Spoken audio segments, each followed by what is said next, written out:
Trust is a Rubicon. Everybody has their own.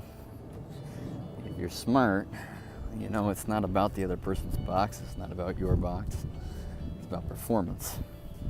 It's about saying what you do, doing what you say. It's about looking not just to your interest, but also the interest of others. You know, what happens is there's two kinds of people. There's one person who's right. You know, majority of the time tries to do their best. You know, gives grace and is patient to other people who do their best, knowing they're going to mess up a percentage of the time. Sometimes a greater percentage, sometimes a lesser percentage, depending on the giftedness and the maturity of the person who's worked out their stones and their weeds, which is their bitternesses of their past, and the distractions of this world. And Christ considers this world, because those things are what keep you away from the here and now. When somebody has anger about something, or they have a fear about something, and they're reading a message, there's oftentimes they read things that aren't there. You know, if you sin tomorrow morning, you're going to read something, you're going to misinterpret it, whatever. It happens. And the thing is that you're going to mess up, but it's your freedom and your grace that in that messing up that you can get up and do better, and that you can focus again back on the now. While that guilt of whatever it is that you did, that remorse, it keeps you under the blanket of God. It keeps you protected. So and here's who it keeps you protected from. It's the other person. The other person who's not like a working watch that you need to wind, you need to charge, different things. The other person is a stop clock. They're right once a day. If the working clock, doesn't articulate well what it is that the other person's doing, and they mess up and they're once or twice a day, versus the other one that's like right once or twice a day. The other one uses that right once or twice a day to justify all the bad behavior on the other side. And so this is working with people. This is how people are. Okay? You're like this, I'm like this, everybody's like this. The Pope is like this. We want perfection, but expect grace. And the thing is that it's backwards. We have to get grace to gain perfection, which is really just excellence. It's not actual perfection. Actual perfection is not possible in this world, because perfection comes with a perspective and how much you know now versus things that are always evolving, always changing. So what happens is you get in situations where a lawyer, wants an answer up front of certain things, whereas a tech person can't give an answer up front to which they don't know. So when the lawyer demands the explanation and demands the answer before the tech person can even understand what the problem is, if it's on their side or another person's computer, there's like 12 things from the internet, from my email to yours. And who knows what happened somewhere in between there. Maybe your service is down intermittently. Maybe your router just needs to be, reset. There's so many different things. And to ask a technician who's not even looked at something to give you a definitive answer to which a lawyer wants to prosecute on, or to go to court on out, to say that it was your fault and try to assign who has the cost and whatnot. What happens is that it's a cluster of communication errors where the lawyers may try to take advantage, where the tech person can try to work through that, but work through an expectation that's not possible to understand. But this is life. This is life. It's messy. It's not something that you're gonna, you don't become a good Christian by being perfect on day one. You're gonna go to church. Some Christians are gonna come to church. They're not gonna go through they're gonna go through the motions. They're not gonna start following until later on. God's gonna reach them at their own pace and let them grow them where they are. Be thankful they're coming to church. Because what happens is that when we start demanding perfection from people, but expecting grace, is that we expect all the leverage to be on one side, all the risk in any transaction to be beholden to us because we can't trust the other person. We justify lying to somebody, but want to snag them in every lie they give. When it could just be that they're vetting, they're testing, see if they got a friend. They could just be, trying to do their best to care for people, but they don't know what they don't know. And they can recognize maybe that, you have some harm, or they have some harm, or I have some harm in some sort of area that we haven't reconciled yet in our past. Or maybe we're distracted by pride, lust, greed, etc. But they may not know. And if we can't articulate, if we can't communicate, and we can't, bridge a trust by showing grace where a person's demanding perfection, by allowing them to trample us just a little bit, and allowing the truth to unfold over time. Without that process, we get a lot more work, a lot more accusations, and a lot more justification of harming people up front. Because let me tell you, they can say it's cost of doing business when, employees improperly, retroactively get fired for a job for something they know they did, and then they get to sue over and over and over improperly for a justification of making money. But business owners got to sooner or later make a decision. Does he pay the person essentially what it would cost for them to go to court, or they continue to allow that kind of dishonesty to be disruptive in the stress and the mindset of the business owner over and over and over? So here's the thing, you're either creating two environments. You're creating a Caesar type environment where people are going to stab you in the back. They're waiting for you to stab. You're stabbing somebody else in the back, expecting that you're going to do a better job when you're in control. And that's not going to happen. Somebody else is going to come stab you in the back because that's the model you set. And that's what we do. We set the tone. So I can guarantee you that if you're lying and being deceptive and thinking that somebody is going to come forward and tell you absolute truth all the time, and you want to nitpick when they don't, I think you're setting a tone that's setting you up to be in a Caesar environment, and you're causing your own frustration. You're saying there's a reason for busyness when you're the one causing the problem, and then you want the other person to eat the shame.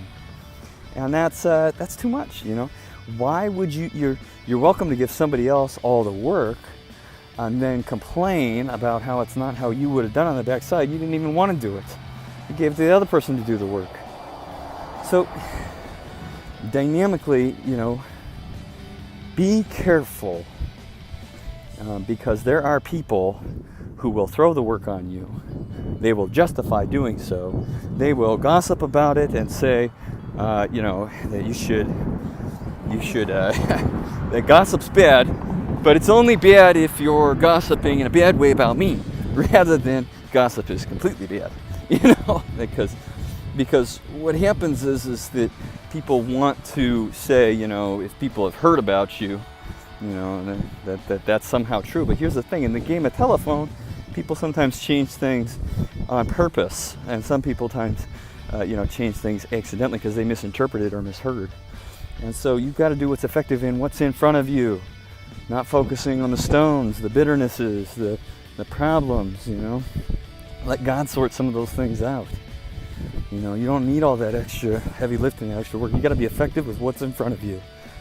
You got to learn how to be more effective with what's in front of you, lest somebody justify harming you and, looking to what they can see to avoid loving what they don't see.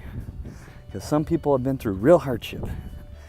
And some people have been trampled over, not because the majority of, say, a police force is wrong or harmful, but because the minuscule amount of a police force is doing something improper.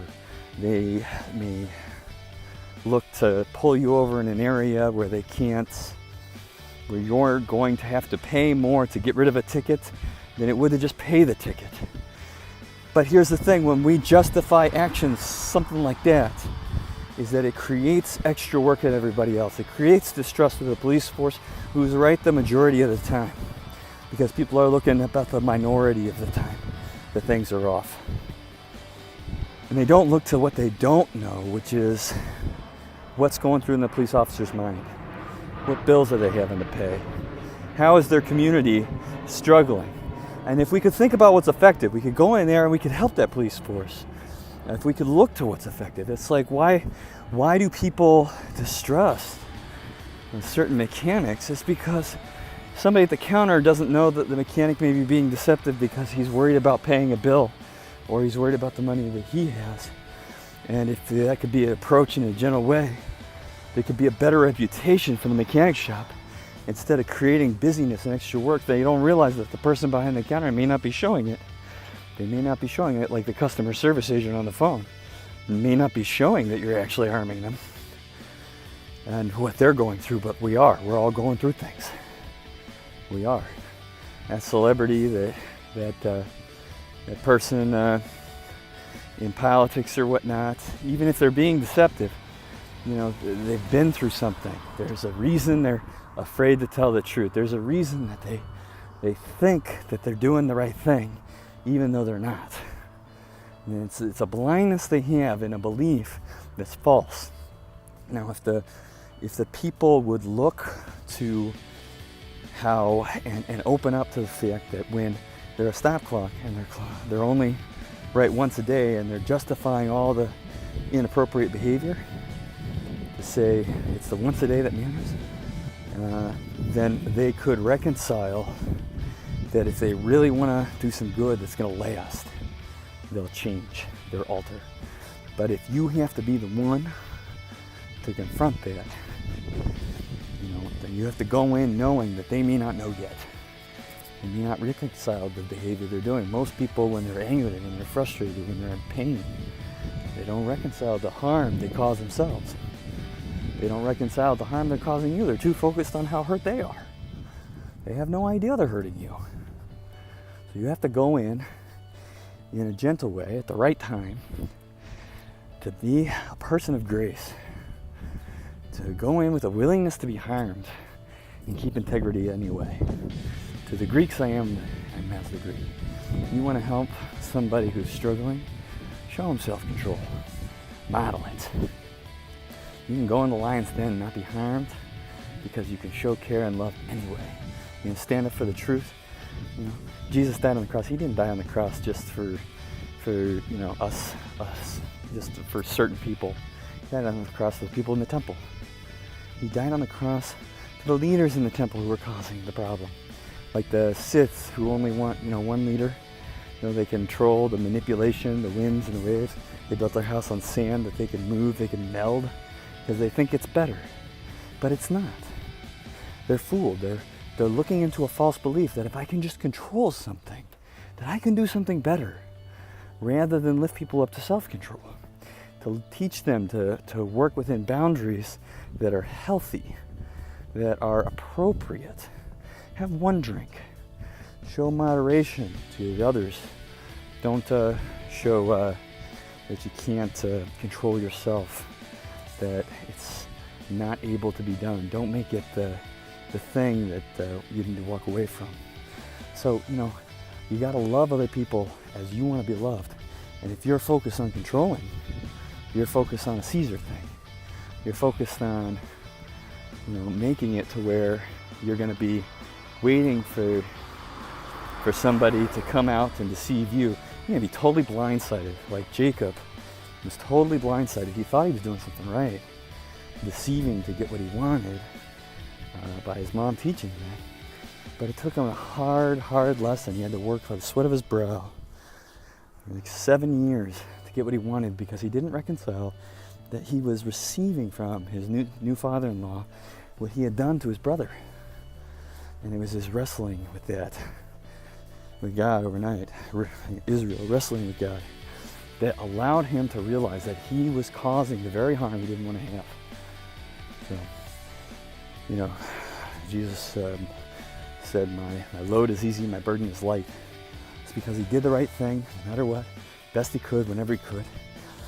And when he learned something, it was hard. He didn't have a stubbornness to not learn. But sometimes we do. Sometimes we do have a stubbornness, and it's because nobody has had that patience to see when somebody's maybe a stop clock, but really dig deep and ask why. Say, how have you been harmed? To not have to walk away, but really focus on who the person is and try to reach them. And if they don't want to be reached, it's throwing it back up to God and saying, well, maybe we're not the right person to reach them. But let's hope that they could. Let's pray that they could be reached. Because they don't reconcile. The stop clock doesn't reconcile. But he's causing his own harm. And they can't see it because they're so focused on them, looking to control the outside world to get with what would be within.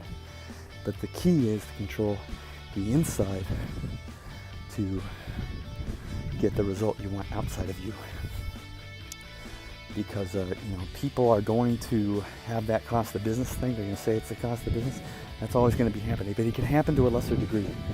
We can make it so there's less work for people rather than making more work and justifying that, because when the wealthy person, they justify not talking to the poor person because there's not enough time.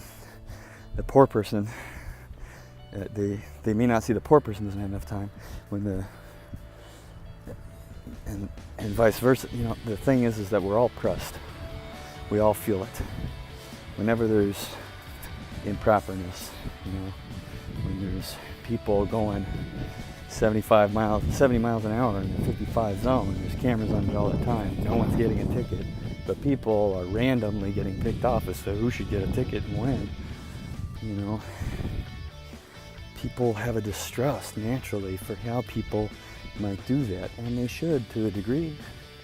Drinking water in the wrong quantity is deadly, And so, it's just as easy for a system that is set up to protect you to also harm you. And so you have to have a distrust, but also a trust. A willingness to understand that people could harm you at any moment, and that there's an empathy in regards to why someone might fear that you're not telling the truth. But you need to look at people's consistent character over time to reconcile whether they're a stop clock or whether they're a working watch, and give them opportunities to change. Because if you don't give them opportunities to change, they never will. And if you don't have a willingness to love them for what you don't see, you become trapped. You justify why you assume certain things are happening with family members, friends, and whatnot, and you block them out. You listen to gossip of other people to confirm your suspicions without even realizing that your suspicions are only suspicions because you can't verify anything. You still can't verify anything when someone gossips. You can't verify it. And if it's not something you can verify, why have you put it in your mouth that you gotta slam that person as well? Because you don't know if the other person has actually caused that harm. You don't know. Can't verify. But if you look into their consistent character and tell them the truth to the best of their ability and reconcile that everybody's memory can be a little self-defensive when you make an accusation that actually causes them harm, and at the same time that it might be a bitterness, but it might just be that they didn't have their cup of coffee that morning. And the way to determine that is to look. Are they a stop clock? Or are they a working watch? Do they reconcile that the stop clock and the working watch are both going to be wrong a percentage of the time? And how great is that percentage? How much are they focused on doing the good? What's effective? How are they focused on communicating better, stronger, faster? And you need to do your part. How do you support a person? How do you give them grace? How do you lift them up? It's not through manipulation, I can tell you that. It's by showing them care. You want to see someone protected by God? Look at somebody who looks at mountains and molehills and says there's no mountain. Somebody's mountains, everybody's mountains are different based on perspective. And it's your willingness to look at that perspective, your willingness to hone your gift, forgive others, as care for them as if how you would like to be cared for. That's the key.